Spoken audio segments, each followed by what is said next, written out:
Hi, this is Wasabi. How are you doing? Hope you're doing great. You know what? You're probably not going to care about this, but I find it intriguing. And it's drama. Who don't like drama, right? Today, I want to talk about J-pop, K-pop, everything in that field. I'm talking about that type of drama today. So first, let me paint the picture for you on how this all started. So a couple days ago, there's this J-pop idol group, or at least that's what they labeled themselves as, and their name is Sorb3t, and they're based out of California. And so they started posting videos of their announcement, who they are, etc., on TikTok. And to be honest, when you heard me say TikTok, you should already know how this is going to pan out. It doesn't go well at all, but let me play their introduction video for you. So sweet! Hello, we are Sorb3t! We are an idol group based in California, and today we wanted to teach you guys our call and responses! Hello, I'm Alice, and I am the green member of Sorb3t. And my emoji is a little four-leaf clover, and I like to bring luck to all of my fans. So for my call and response, I sort of incorporate that. It's pretty simple. Basically, I'm just gonna go lucky, lucky, and then all together go Alice. Ready? Lucky, lucky, Alice! Thank you! Hello everyone, my name is Barry, and I'm the leader and pink member of Sorb3t. So I'm gonna teach you my call and response. So I start out by saying strawberry, and then you repeat back blueberry. And when I ask who's everyone's sweet idol, you're gonna say Betty-chan. Are you ready? Strawberry, blueberry. みんなの甘いアイドルは Betty-chan. Hi, Betty desu. Hi guys, I'm Ash. I'm the red member of Sorb3t, and I'm going to teach you guys my call and response. So mine is based off my Oshi mark, which is the red dragon Mahjong tile. And quick history lesson, my call and response includes two moves from Mahjong, Pon and Kan. Pon is a 3 of a kind, which represents Sorb3t as a trio, and then Kan is a 4 of a kind, which represents Sorb3t, and as well as you guys. So mine's pretty long, but bear with me. It's gonna go clap, clap, Pon, Pon, clap, clap, Kan, Kan, clap, clap, and then I'm gonna call Tsumo, which is a winning move in Mahjong. And then I'm gonna go, it's my victory. All right, ready? 1, 2, clap, clap, Pon, Pon, Kan, Kan, Tsumo, watashi no kachi! So after seeing that, you probably fall into one of the two camps. Either you saw this and you're like, oh my lord, what did I just watch? This is fucking awful. You're either in that camp or you're in the other camp and you're like, well, it's all right, I guess. I don't really know what this is trying to do or trying to be. It's kind of cringe, kind of weird. And that's pretty much the reception to this online. But for Sorb3t, they're not going to let some TikTok comments stop them. No, they're going to keep uploading. But to be honest, the more they uploaded, the worse things got. Level 1, level 2, Alice and Barry!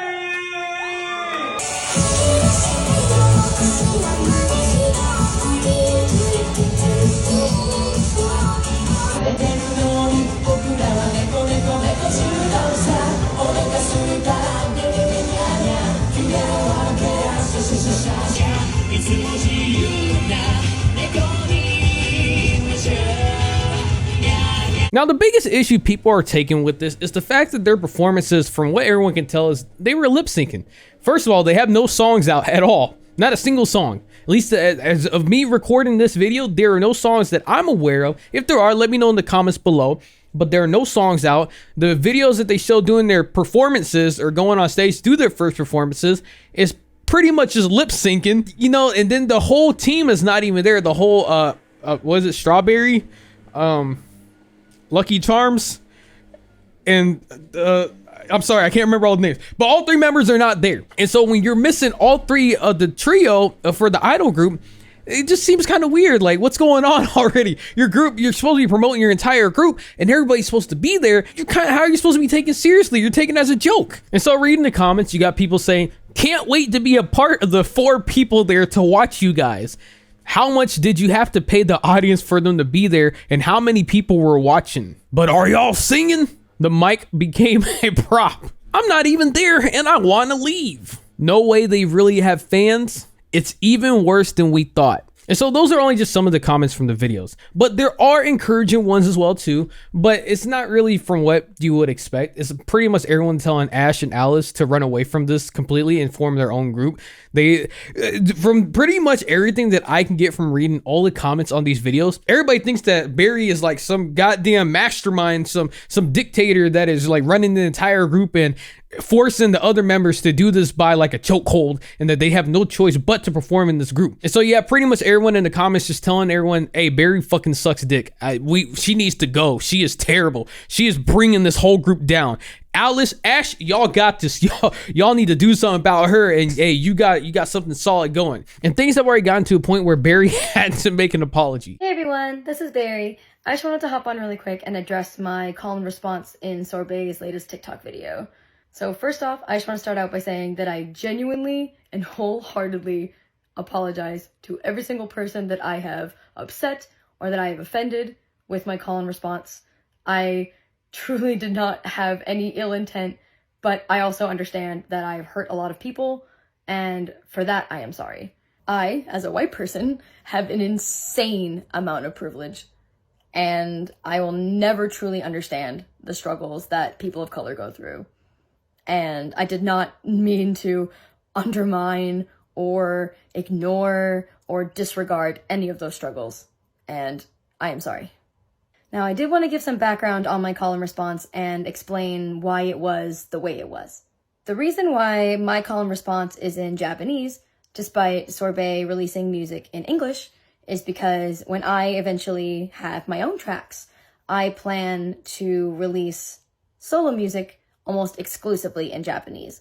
And I figured that since I'm the same person, whether I'm solo or in a group, that I could use the same call and response in both instances. Also, my boyfriend, who is Japanese, unintentionally came up with part of my call and response.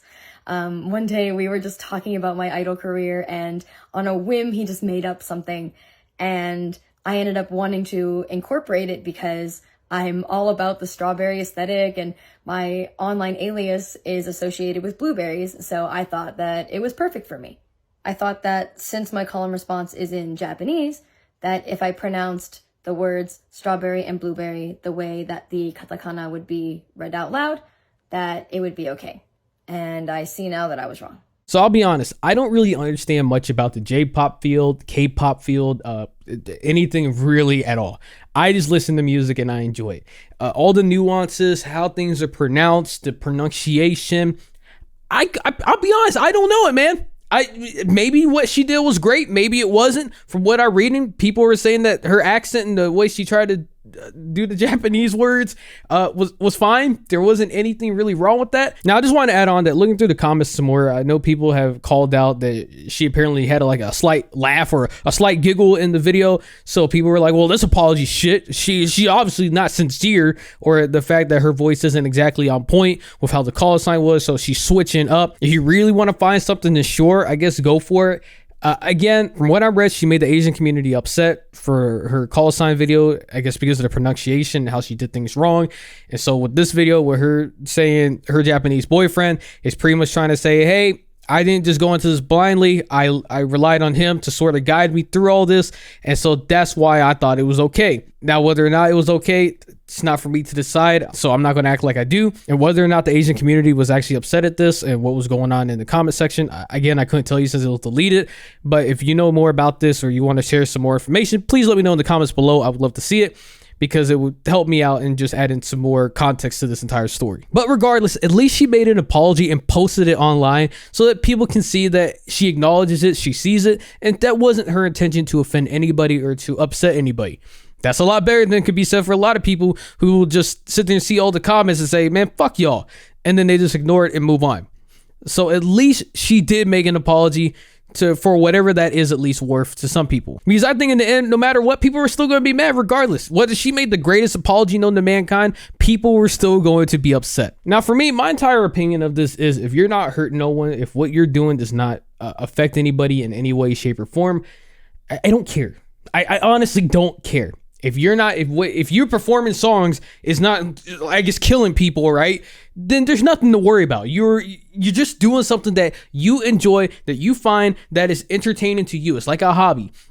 But no, people have to turn like every goddamn thing into a fucking war. It's pretty much like the whole anime subs versus dubs. If motherfuckers want to watch shit in dub, let them. Who cares? You should be happy because it allows more people to enjoy the same medium as you.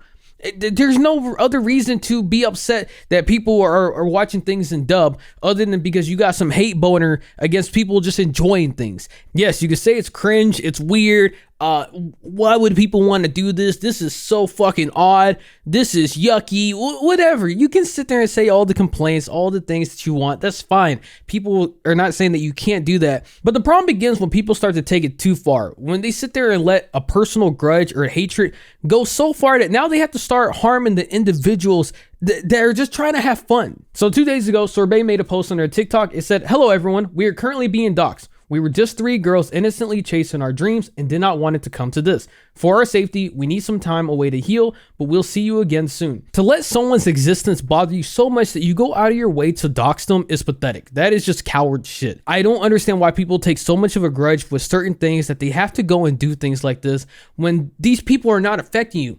They don't do anything to bother you. You just swipe up. You ignore their music. You put them on block, ignore, whatever. But they're not doing anything personally to hurt you. And this is just so sad, man. Regardless of if they're cringe, weird, whatever other way that you want to describe this, it doesn't give you the right or ability to just go and want to stop people that were just trying to have fun and trying to live out their dreams. This is what they wanted to do, and so they were doing it.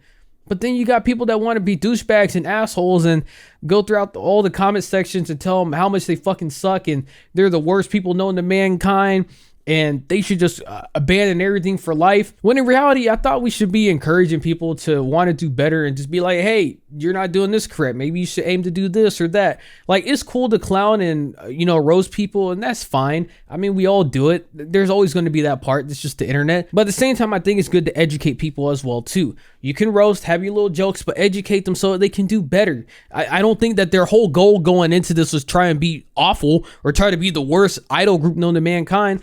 They probably just saw us like, hey, we want to do this and we want to get better. If you know better, let us know in the comments. But if all you do is you talk shit about them, but you don't give them any feedback, how do you expect them to get better?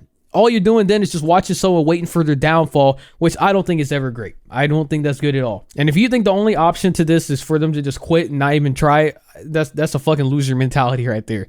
You only got one life on this planet, and if you just give up just because you got a lot of people shitting on you, and you don't even at least take the opportunity to try and improve or get better, then what's the point, man? It just defeats the whole purpose of trying to go down this path and achieve a dream that you have. Of course, not all of it's ever going to actually become something or become something that's valuable or that you have a career out of. But at the same time, I don't think you should let your fear stop you from trying to do those things either. Anyways, this fucking sucks. Don't dox people. That's not good. It's really not good. All right, bye-bye.